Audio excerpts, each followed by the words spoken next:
My name is Nikki Gamer. I am the Communications Director for the American Foreign Service Association. And welcome to Service Disrupted. This is the first in our new online series of panel discussions from the American Foreign Service Association, where we'll be exploring the sweeping changes underway across America's foreign affairs agencies. If you are new to AFSA, we are the professional association and labor union, or we have been the labor union, representing some 17,000 members of the Foreign Service. And as many of you know, as many of you are aware, we are coming together in a moment of profound uncertainty. There is so much going on, from the overnight dismantling of U.S. Agency for International Development and the U.S. Agency for Global Media, to growing concerns about the politicization of the federal workforce. The Foreign Service is facing one of its most destabilizing periods in modern history. By some estimates, nearly a quarter of the Foreign Service has been lost since January through agency closures, early retirements, and strategic buyouts. So today, during the next hour, we're going to be asking hard questions. What exactly are we losing when agencies go away overnight? And what is the impact on U.S. soft power when these agencies go away? Now, a quick disclaimer. If you are tuned into the news, and many of you are, I imagine, you know that massive layoffs are expected at the State Department tomorrow. We've been preparing for that as the association, and we know many people who will be affected by those layoffs. However, today's event will focus exclusively on USAID and USAGM. However, in our next program that we will have at the end of July or the beginning of August, we are going to focus exclusively on those changes happening at the State Department. So you will not want to miss that conversation. Also, some housekeeping before we dive into our discussion. We're going to have time for audience Q&A. So if you have a question for our panelists, and I'm guessing you do, and we've gotten some already ahead of time, please put it into the Q&A box. And you can do that at any time. We're going to try to devote at least 15 minutes to your questions so you can get firsthand responses from our panelists. Okay, so without further ado, I want to welcome our panelists, each of whom brings firsthand insights into all of these changes we're seeing. Shawn Dorman is a former Foreign Service officer. She's a great colleague of mine. She's Publications Director at the American Foreign Service Association, and she is the Editor-in-Chief of AFSA's flagship publication, the Foreign Service Journal. Randy Chester is AFSA's USAID Vice President. He has been on the front lines of these changes. He's been talking a lot to the media about how these changes are impacting those who have been laid off. He's done a heroic job, and I feel so glad to know him. He has served in 6 countries and led teams handling everything from food security to energy regulation. And then our third panelist for the discussion, another just amazing member of the Foreign Service, Steve Herman. He is a veteran journalist. He's an author. He's a Foreign Service officer, and he's with Voice of America. And he'll talk about the status of his job. He's currently VAOA's chief national correspondent. He's also a former AFSA board member. So we have some great panelists today. All right, so Shawn, let's begin with you. The June edition of the Foreign Service Journal features this cover story on the disruptions facing the Foreign Service since January. So as editor-in-chief of the publication, what compelled you to spotlight these stories in your coverage? So, hi, everyone. I feel like we have to tell these stories as AFSA and the Foreign Service Journal. People need to know what is happening and what is being lost when the Foreign Service is taken off the field. Members of the Foreign Service have devoted their careers to public service, to working for and representing the United States, and they're on the front lines of diplomacy and development around the world. This has been and continues to be a time of undoing and cancellation. The lives of almost all staff at USAID and USAGM, including Voice of America, have been upended, and so much of the critical work that they do has been stopped. So AFSA started hearing from members as soon as the USAID dismantling began, which was actually January 20th, when the executive order came out, freezing all foreign assistance.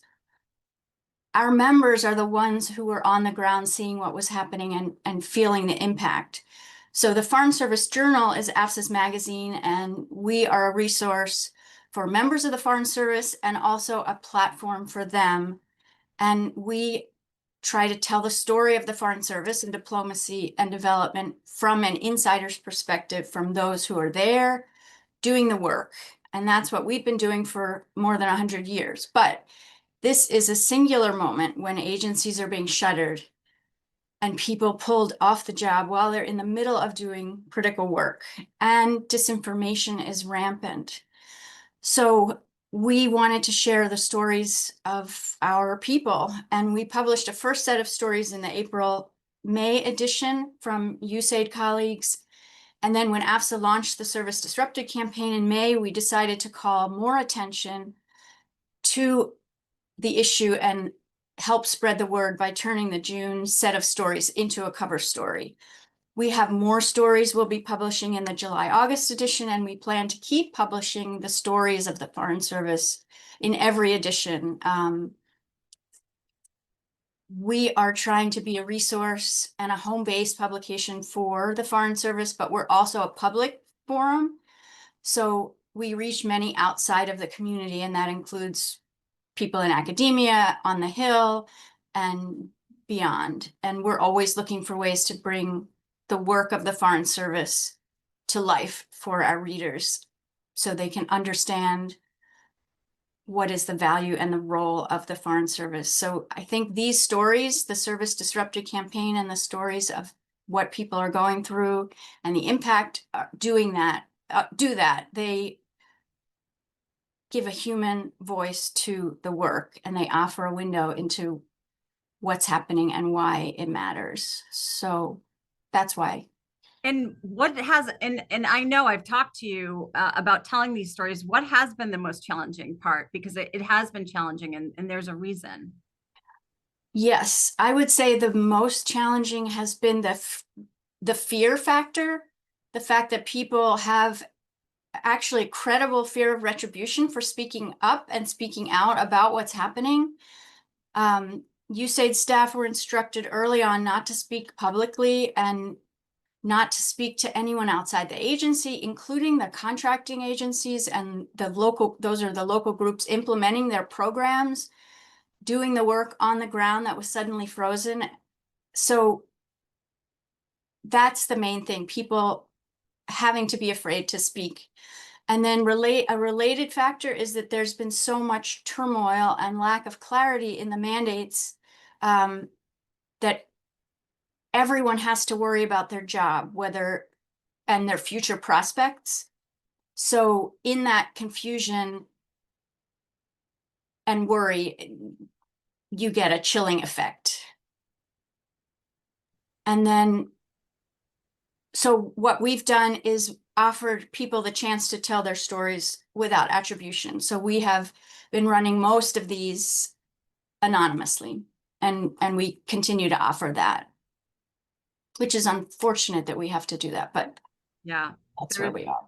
There's just so much fear, and that's a problem, right? Because Americans need to know what's happening and what's at stake. And that's been very disconcerting to watch. Okay, thanks so much, Sean. I want to turn to Randy. Randy, tell us, what has it been like as someone who has devoted an entire career to diplomacy through development? What has it been like for you to witness in real time the dismantling of USAID?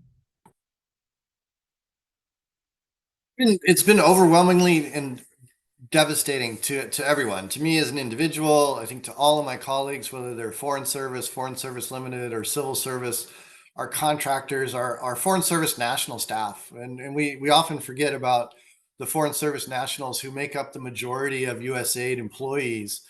And they are like us, their lives are dramatically impacted by what's happening here to USAID. And I think what hurts more than anything else is the devaluation of our work. And I often told people when this started is, look, I'm a public servant. I believe in public service.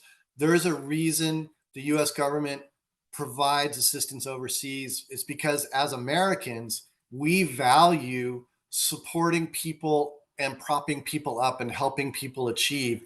And to have that core belief disemboweled in the space of a day and then a week, to have people not only dismantle the agency but dehumanize the people, myself and my colleagues who've been doing this work for decades. I've only been with aid for 21, almost 22 years, but I have colleagues that have been in the industry for 3-4 decades, and 60 plus years of the agency's work overseas supporting the will of the American people destroyed, not with a stroke of a pen, but with the brain fart of an IT guy. I mean, it's heartbreaking to see what has happened.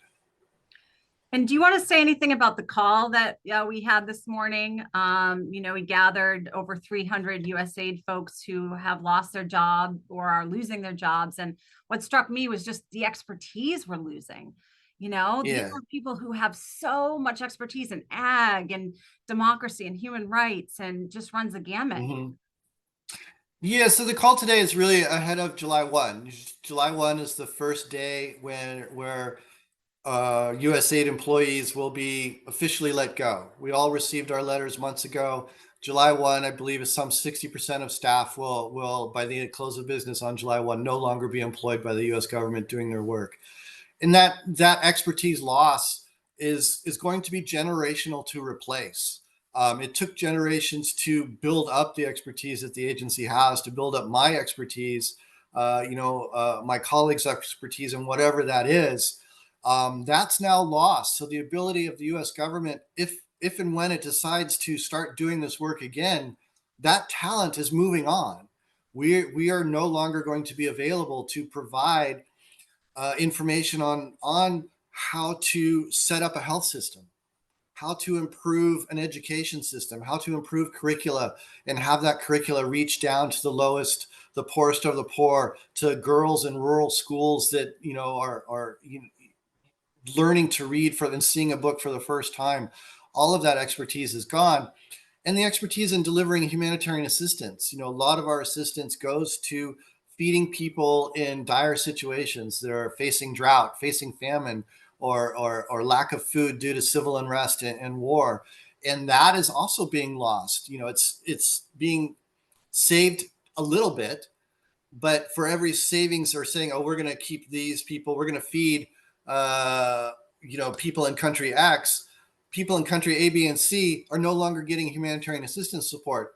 And what that translates to is people dying overseas, is people no longer being able to feed themselves, no longer being able to receive an education to improve their economic life in the future. All of that is disappearing. And that is going to affect the United States in the future. As countries grow and people grow and develop economically, our economy improves and our economy benefits. When that is not happening around the world, our economy will suffer. And we're starting to see that now in America. We purchase $3 billion worth of food commodities from US farmers every year to provide humanitarian assistance. Gone. We provide over $1 billion of grants and contracts to US small businesses. No longer. That $1 billion is gone. So those US small businesses are going bankrupt and going out of business. Farmers are having to look for new markets that just aren't there for their commodities.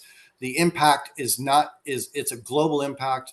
And I think we're going to be suffering for years to come because of the actions in the past 5 months. Yeah, you cannot overstate that point. Steve, over to you on the same thread. You are a veteran journalist. You have spent your career promoting fact-based reporting.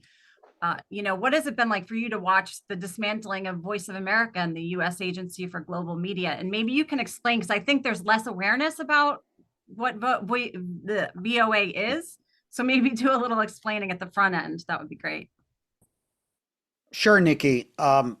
the voice of America has been effectively silent since mid-March. It was broadcasting continuously for 83 years, started in German and Japanese during World War II, sort of a novel approach as the Germans and Japanese were putting out propaganda over radio.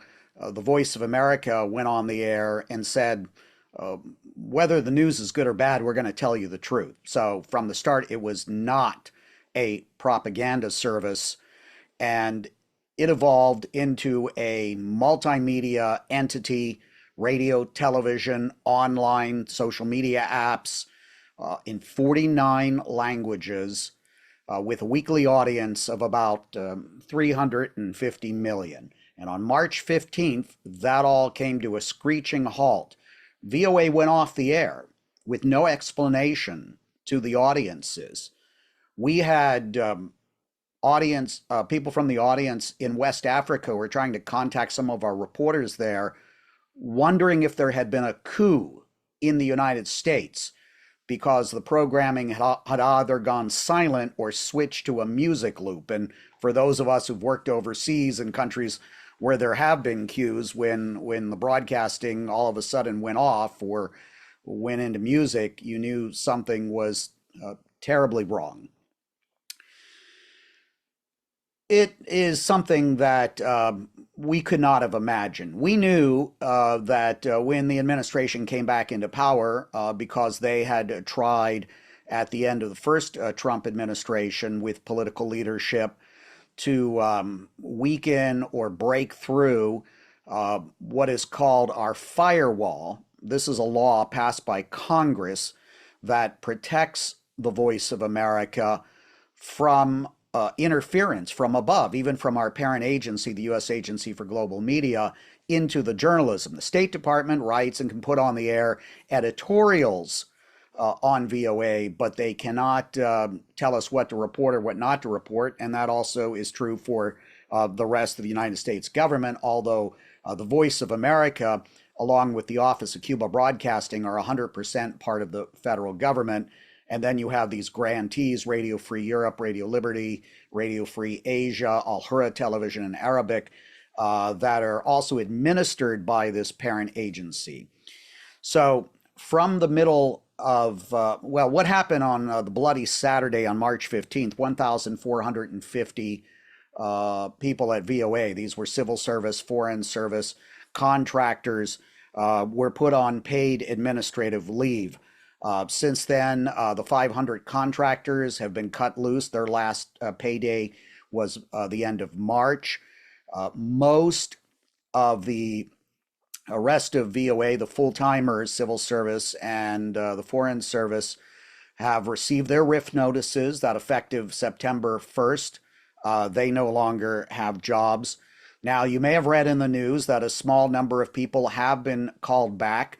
It's a Potemkin village that exists at VOA right now. There's about 5 minutes a day broadcast over radio from Kuwait into Afghanistan in Dari and Pashto. There's a token amount of Mandarin Chinese content that's been put online. And then some people from the Farsi service were brought back, let go again, and then brought back again when over the weekend when the B-2 bombers were dispatched. And then I think some others were told to come back on Monday. Total chaos. It's been a disastrous presence. It's been embarrassing from what we've seen that has tried to go out online with all sorts of technical glitches. Carrie Lake, who is the quote unquote special advisor of USAGM, who's the de facto boss running the place, we know from conversations internally that she had demanded that all of VOA be run with 11 staff, 11. And then a total of about 30 were actually brought back. And now she's talking about maybe 250 will be kept after the purge. Although she was up on the Hill yesterday, there was a House Foreign Affairs Committee had a hearing that had been organized by the majority party to basically have Kari Lake justify why she was destroying VOA and the grantees as well. She was alleging that there was waste, fraud, and corruption. Nobody doubts that every federal government agency has issues, and that's why there are inspectors general, or there were. Along with, we had an independent broadcasting advisory board that was also, all of those members were fired by the president as well. So there was no remaining oversight. But she has called Voice of America and her own agency unsalvageable rot, and that it must all be just shut down, basically. Well, if and the allegations she's making, of course, are exaggerated or untrue. And I don't see anywhere else in the federal government that allegations of waste have been used to shut down entire agencies. Although that's an excuse we've been seeing in the last a couple of months. She was also alleging that foreigners had been given security clearances, and that some of them may have been spies and had access to classified information. That's totally untrue. Reporters at the Voice of America, they do go through background investigations, but we don't have any access to any classified information. Some of our executives may have had, for example, briefings from other government agencies to help keep reporters safe in hostile environments, but these sort of disparaging comments have been, not only false, but have put some of our people in danger who are still overseas. And also, we had J1 visa holders in our language services. They're being sent back to places where they face peril, imprisonment possibly, or even worse. That's a summary of the situation. I haven't talked about the legal cases, but I think that's a little bit of an intro. Can I ask you, you made the point that, some of these staff at VOA have been called back to do their jobs, which says a lot about the role that VOA plays in soft diplomacy, like the really important role it plays in getting information, getting the facts out. Do you just want to say anything about that? Well, I think obviously trying to stand up a Persian service immediately when there was potentially a war going to happen between the United States and Iran shows the power of these services. Also, literally, there was cheering in the Kremlin and among the Chinese leadership and in the Chinese state media when VOA was shut down. Although Kari Lake on the Hill was saying, well, actually, it's Russia and China that were controlling the message at VOA. Well, I don't think they would have been cheering if they felt that we were somehow instruments of their device. And we even had a number of the Republicans on the House Foreign Affairs Committee yesterday who obviously were expressing concern that VOA was being shut down lock, stock, and barrel, and the damage that was being done to public diplomacy and soft power. Immediately after that hearing, somebody got to the president as he was about to get on Air Force One to come back from the NATO summit in the Netherlands, and he put out a direct, basically an order to the Republicans to kill VOA, kill it. Is what he said. And of course, if there's no money in the new budget for Voice of America or USAGM, then it will be dead. We're fighting in court. We've had some victories in federal court. One judge, or actually two judges, basically have ordered the parent agency to return people to work and resume the broadcast. And they've been fighting that, along with not giving the money that Congress had mandated be given to Radio Free Europe, or RFA, et cetera. So they're sort of ignoring what we know that some of the senior Republicans on the Hill would like, as well as what is congressionally mandated and what federal judges have said to do. They seem extremely determined to shut it down totally. Yeah. Scary. I do want to get to one question where we want to get to the audience questions, but I do want to ask you both, Randy, we're going to go back to you. One of the themes that runs through all of this is loss, right? Not just of people, but of programs and of trust, right? So Randy, how is the dismantling of USAID eroding the relationships that America has built abroad?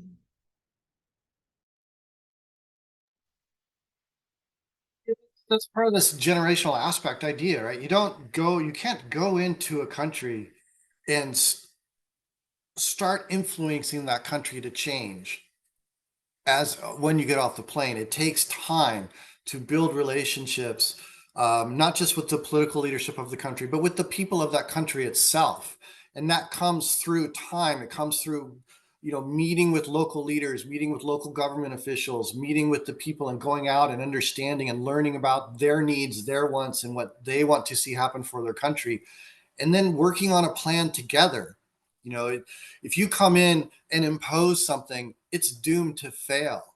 But if you go in and you build that relationship with the people that you're or the country you're trying to support, put them in charge, put them in the role of determining what they want to have happen to their country, and then support that, not just financially, but with your actions and your words, you get improvements, you see things change. And what's happened is with the removal of that is, the complete, closing of that door sort of blows apart any idea of trust that can be given to the United States, not just the United States government, but myself as an aid worker. If I were to go back to Madagascar, the last country I served in, to try and pick up where I left off, I would spend 2, 3, 4 years just trying to get people to take a phone call, and that's what's going to be the future of aid for the United States government, is years and years and years of rebuilding trust with governments, with local NGOs, and with the people of those countries and the businesses of those countries. People often don't realize how much business foreign assistance generates. I'm talking international trade, back and forth, business dialogues, business exchanges, goods going from American produced goods to foreign countries shipping their goods in.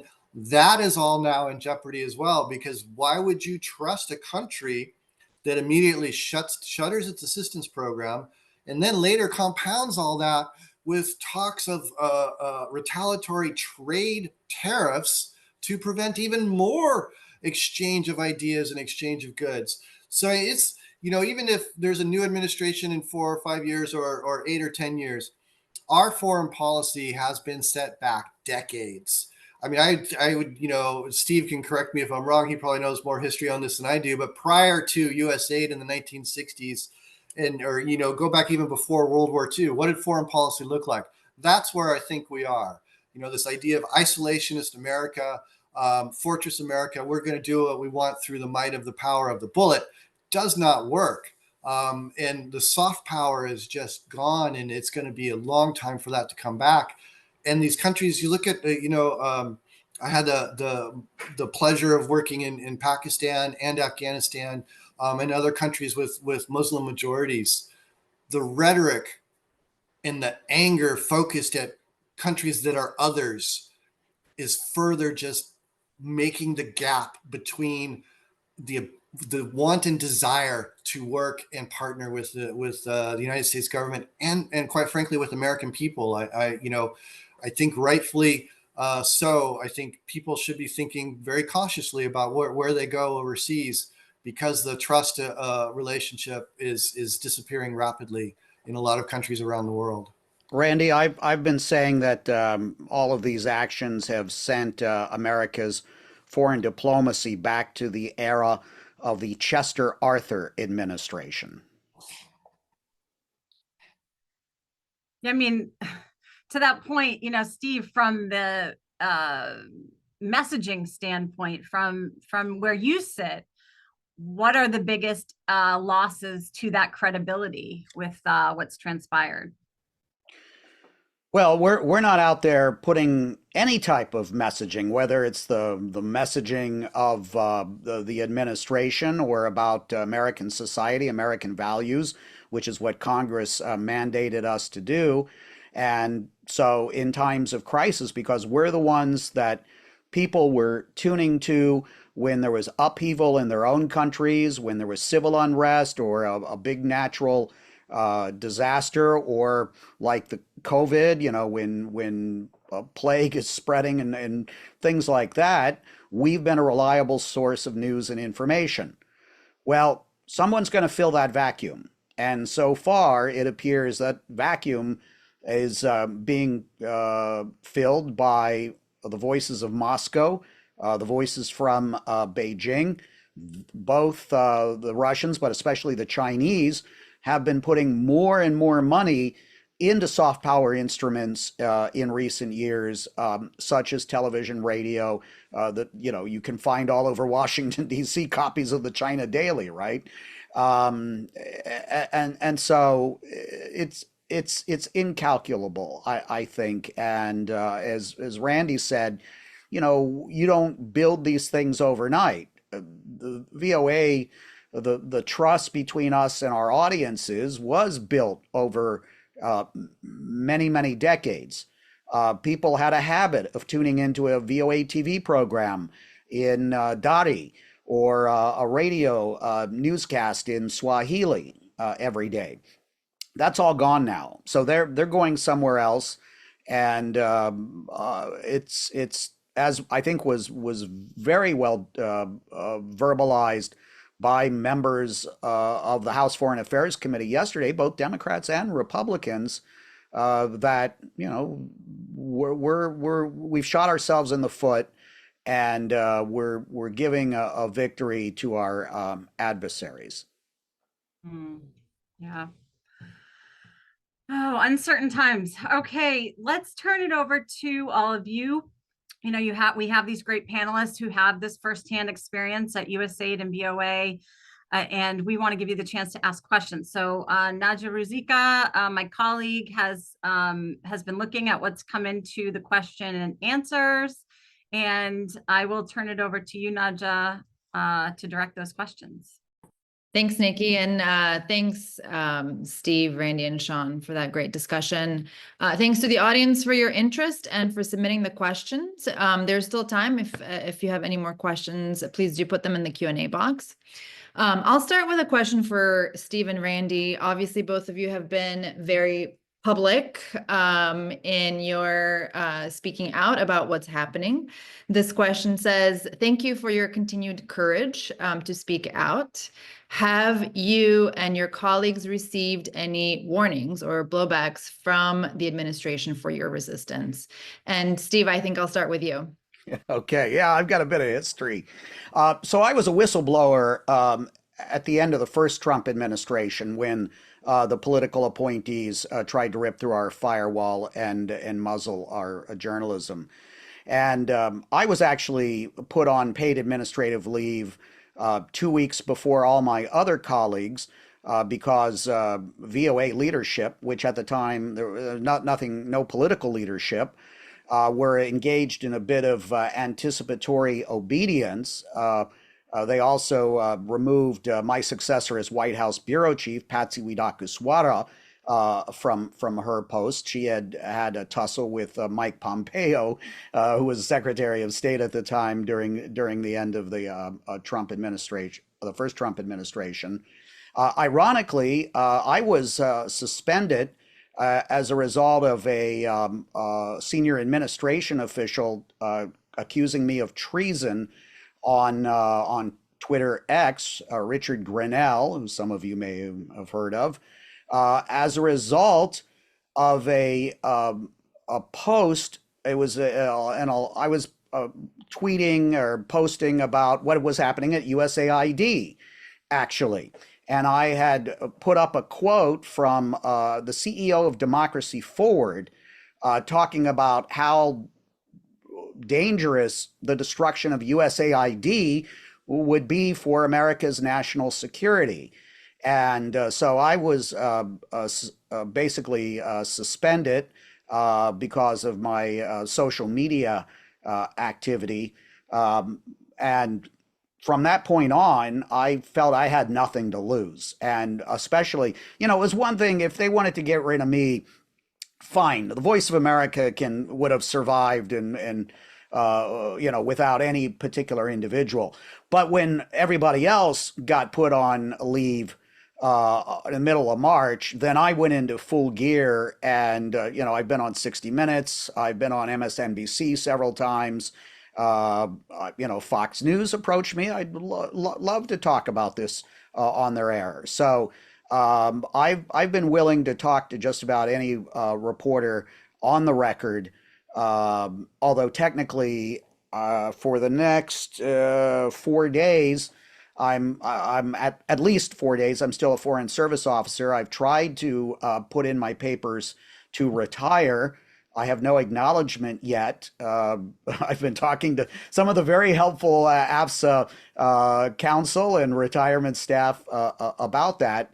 But to me, we have nothing to lose, and everybody has to make their choice whether they want to speak out or not. But I think at this stage, what's happened to USAID, what's happened to USAGM and VAOA, and what's about to happen at State Department, the only way that we're going to be able to raise awareness among our stakeholders, the American public, the lawmakers on Capitol Hill, and the media, is to speak out. What do you have to lose at this point? But I understand everybody has to make that choice for themselves, because there are people that will criticize you and in certain cases dox you. So you have to take some precautions. Thanks, Steve. Randy, over Yeah. to you. Yeah, I mean, I agree with Steve. I mean, there has been a very chilling effect on members of the Foreign Service since the start of this. We know for a fact that 2 Foreign Service officers have been accused of misconduct as a result of their on-the-record conversations with the press, and we are working to support them through the misconduct investigations and see how that plays out. I'm also aware that several civil service USAID employees are also under investigation for speaking on the record to the press.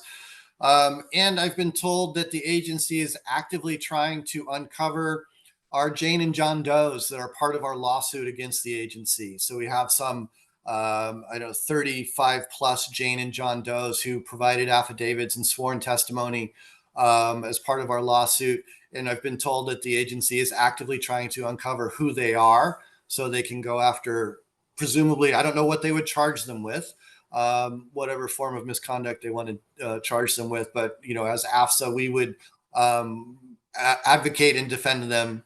And I know our lawyers are also doing what they can to ensure that they are protected, that their anonymity remains that way. And I was also informed that the agency is trying to look for ways to punish officers who have done other things that they perceive to be counter to their desire and their will. And they actually went through a process to try and hire additional lawyers just to conduct investigations in the past couple months. I don't know if they were successful in hiring any or not. But myself, I have not, and frankly, I've been a little surprised, but, they have 5 days left, I guess, to try and do something. But I think my position is a little bit different as vice president. I speak on behalf of the Foreign Service through the guise of the American Foreign Service Association. So I think that gives me a little bit of cover. But I did expect to have more hate mail that I haven't gotten. So I think that's a good thing. I think maybe people don't maybe they like what I'm saying. But I do think overall, I think, come July 2nd, you may see more people speaking out as they feel a little bit, the handcuffs are taken off and they're no longer employed. We might see more people willing to step up. And like Steve said, it's tough. It was, I thought about it for a while when Nikki first asked me if I would do talk to some people on background. And I talked to my wife, is this something that I want to do? Are you okay with doing this if I do this? And then going from background to being on the record to being on CNN, 60 Minutes, and other broadcast television. It's a tough choice to make, but it's one I don't regret doing. And even if they do come after me later on, I have no regrets of speaking out. Well, I know that we at AFSA, and of course, all of the USAID Foreign Service staff thanks you and is grateful for all the work that you've been doing. Obviously, it has not been easy. And I hope that people will continue to tell their story after July 1st. Those stories, as we know, can be so impactful of the personal loss and what America has lost with the dismantling of USAID.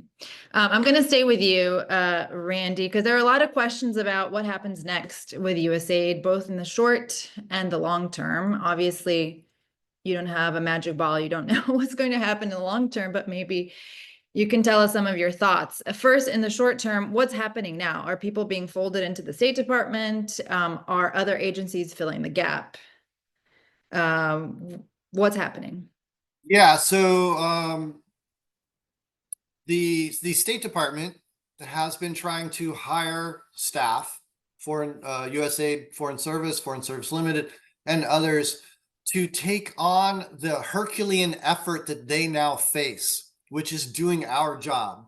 What's left of the agency, I think they canceled 86% of our contracts and grants. That still leaves a lot of money and activities to manage. And that the theory was, oh, well, State Department can do it. No offense to my colleagues at the State Department. Our skill sets are different. There's a reason they don't do our job, and there's a reason we don't do their jobs. So I think the State Department people realized really quickly, oh my God, what are we going to do? So they've been trying to hire people from USAID to limited non-career roles inside the State Department under 2-year contracts, which is a violation of policy. It's a clear transfer of powers and authority from one agency to another that you are not allowed to do. So that's that takes us to an aspect of one of our lawsuits against the government that we'll be filing next week. Is this illegal transfer of power and authorities from one agency to another? You can conduct a RIF, a reduction in force. You can do that, but you have to do it in a manner that doesn't transfer authorities unless you account for the people within that agency that you're cutting and move them over legally. And the State Department is not engaged in a legal hiring and transfer of authorities. So that's happening. So the State Department, USAID staff that are being hired by state are going over there to continue the work. And I think that's good, because we do whatever assistance is left needs to be administered appropriately, transparently, and they need that support. On July 1, roughly around 60% of the USAID workforce will be terminated. Sometime in mid-August, the entire Foreign Service national workforce will be terminated. And then on September 2nd, the remaining people, the leftovers of USAID staff, those who've remained for the next 2 months, will be terminated. So on the morning of September 3rd, there will be no more USAID. It will be gone. We have a lawsuit challenging the constitutionality of what's happening of the shutdown. We intend to file a lawsuit next week after the first on July 2nd or 3rd to challenge the reduction in force. All of this is good and all of this is necessary because it's important to hold leadership accountable and to the law. The United States has a judicial system that moves slower than glaciers, which is the unfortunate reality we face. So I fully expect we will win both cases. I do not expect any of those cases to be resolved in the next 2 or 3 years, to be honest. And I've told this to my membership and I tell this to my foreign service colleagues, and it's a little deflating, but that's just the reality of the U.S. court system. You file a claim in district court, you win or lose, it goes to appeal regardless of whether you win or lose.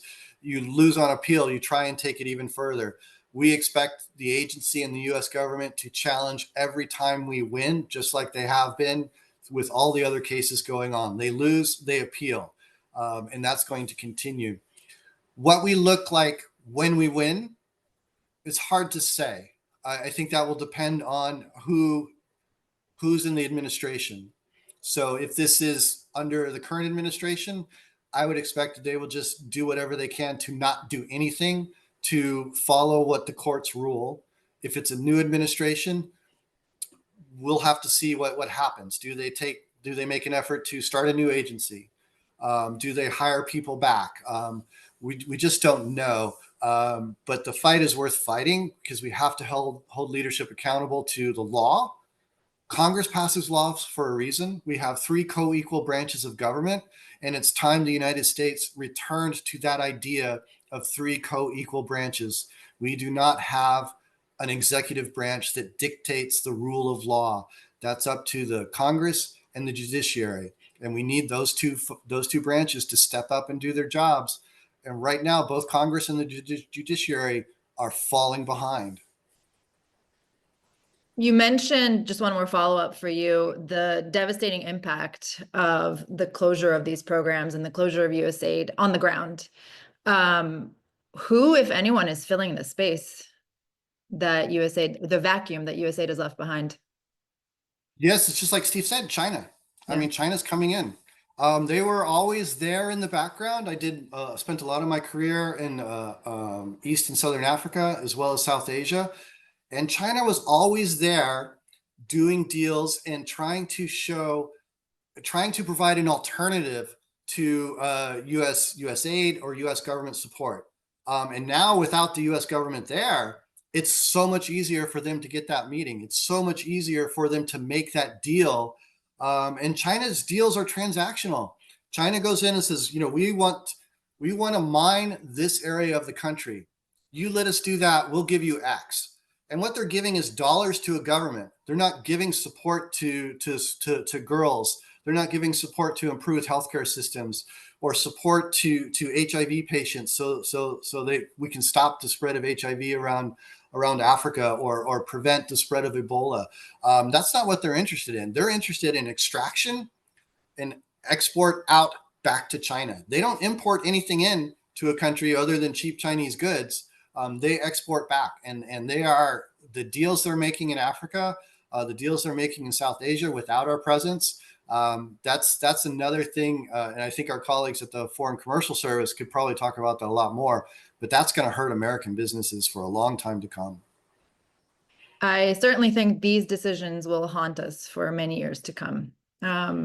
Steve, over to you for a similar question about, if you had a crystal ball, what you think might happen to VAOA in some distant future. Would it be restored in some reduced form after the reemployment of the Persian and services, or is a recall really only just temporary? Yeah, Naja, great question. And I explored this in a Substack that I posted yesterday evening. My Substack name is the News Guy.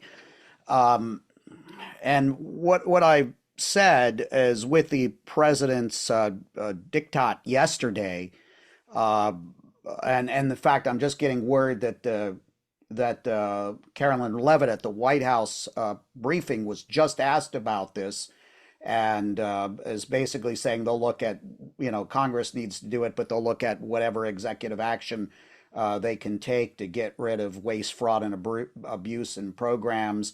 And she said, I'm sure our great Deputy Chief of Staff, Stephen Miller, is already looking into it. So there's that. What I predict may happen, because again, this was sort of previewed in Project 2025 of the Heritage Foundation, and a lot that we're seeing across the different federal agencies that, the president, I think when he was president-elect, denied that was going to be the playbook, but by default, I guess it is becoming the playbook. There may be some vestige of a VAOA that survives, but it will not be as an independent agency. That seems clear. There's talk about, just like the remnants of USAID, putting it under State Department. And, again, we have a different approach to public diplomacy than the State Department. And we're specially trained we're journalists first and foremost. So, under the State Department, where there aren't these firewalls and no more VOA charter to be balanced, well, you can imagine. No offense to our State Department colleagues, who are fantastic and very, very skilled and talented, but ask them if they think, they could run a 49 language service, broadcasting entity. So that's not, and they're not going to be doing that. There may be, like I said, some sort of Potemkin village VOA that sort of survives in name only. Yesterday at the hearing, Carrie Lake was suggesting that the model could be Donald Trump's Truth Social, so just putting out, postings on social media platforms, or Joe Rogan. Well, those are not newscasts. Those are not journalism. So we'll see, if Congress steps up to the plate. Like Randy said, our legal argument is executive overreach, and our fate in part, again, lies with the judicial system. But I'm confident also that ultimately there will be rulings saying that what happened here was wrong. But if there's no money allocated from Congress, everybody's been fired, and people have gone off and taken other jobs, and we're actually going to lose our building now. It's been put up on the block for auction, and I think they want us out of there in a number of months. So the handwriting's on the wall here, despite what sort of solace we may receive from judges in the future. I'm sorry to be so pessimistic, but I think we need to face reality here. Yeah, given how slow the wheels of justice turn in our country, I think it may only be a moral victory, which may help some. Okay, our last question. I know we're running out of time. We could probably talk for the next 5 hours. There's so much to get through, but I want to open it to all three of you. There's a question here because we do have a number of students in the audience. For those students who are hoping to get into the Foreign Service or looking into Foreign Service jobs now or in a few years, what would your advice be now at this, given where we are right now? I don't know who wants to take that first. In a minute or less. In a minute or less. Yeah, give us Randy, that's yours. All right, Randy. I think what we're facing is a much smaller industry, and an industry that is more focused on foundations, nonprofits, and to a degree, corporate social responsibility. Those companies that can afford to do our kind of work. If I was going back to redo my master's, I'd probably look at some more of that aspect. I really focused on public service and public administration. So I might look more at those types of courses that focus more on, how to make business deals, how to build those types of commercial relationships, and transferring that sort of knowledge into providing public goods and public services in that way. So I think there will be an industry. There's always going to be development work needed. It's just going to be much smaller. I mean, one of our biggest partners, Catholic Relief Services, they're going through a dramatic downsizing and downscaling of efforts because their number one donor has disappeared. I think some of the European countries will pick up. They'll increase their budgets. It's never going to be the same amount of money. Just not going to. They just don't have the capacity to do it. But there'll be opportunities. UKAID, AUSAID, GTZ, those types of opportunities could come up. For now, Peace Corps is still there. I'm a former Peace Corps volunteer. I think it was the best job I could have ever done. I always encourage people, if you're interested in working overseas and doing development work, Peace Corps is the great way to start to find out if you truly are and truly can do this kind of life. Start with Peace Corps, and you can find, and I have a number of former Peace Corps friends who started their own NGOs, got their own funding through whatever sources, started their own small businesses, and maintained that kind of link there. So I think it's just a smaller industry looking at new ways of doing business, and new ways of creating financial opportunities for your organizations. It'll be there. It's just going to be, the scale is just much reduced, which is unfortunate, because that means less people being served. But I think people will still get served. Thanks, Randy. Thanks everyone for these, and over to you, Nikki, to wrap us up. All right. Just a huge thank you to our panelists for sharing your stories, for speaking out, for giving us the ground truth that is so important. Sean Dorman, Randy Chester, Steve Herman, huge thank you. Steve mentioned Save VOA. That is, if you look up Save VOA, that is, Steve, is that a social media channel?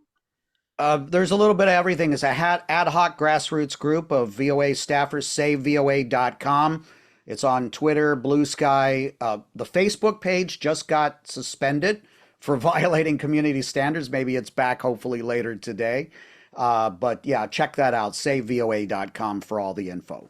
All right, Save VOA, and then also Friends of USAID. They are an incredible resource as well on social media. They are speaking out. They're putting out incredible social media. Friends of USAID, they are doing just extraordinary work in this time. I think most of them are, if not all of them, are former or are USAID staff who are putting out these stories and content. So Friends of USAID. And then, of course, the Foreign Service Journal, you can find that on our website. Check that out. Today's just the first in a series that we're going to be hosting this summer and fall, looking at all the changes affecting the Foreign Service and U.S. diplomacy. So if you want to catch up on the events, go to servicedisrupted.org. That is our website. That's our campaign website, and you can sign up for our newsletter, and that's we'll be announcing our events. So do check that out and read the June edition of the Journal. And then I just want to say thank you for caring. There's so much noise happening out there in the world. There's so much going on. We appreciate you taking an hour out of your time to care, to think about these issues, and hopefully to spread the word. Talk among your friends. Tell how at coffee, talk about this. That is the only way we're going to see change. So share the stories, talk about it, servicedisrupted.org. We have some resources on there to check out. And from all of us at AFSA, thank you so much for joining us, and we hope to see you again at our next one. So have a great afternoon.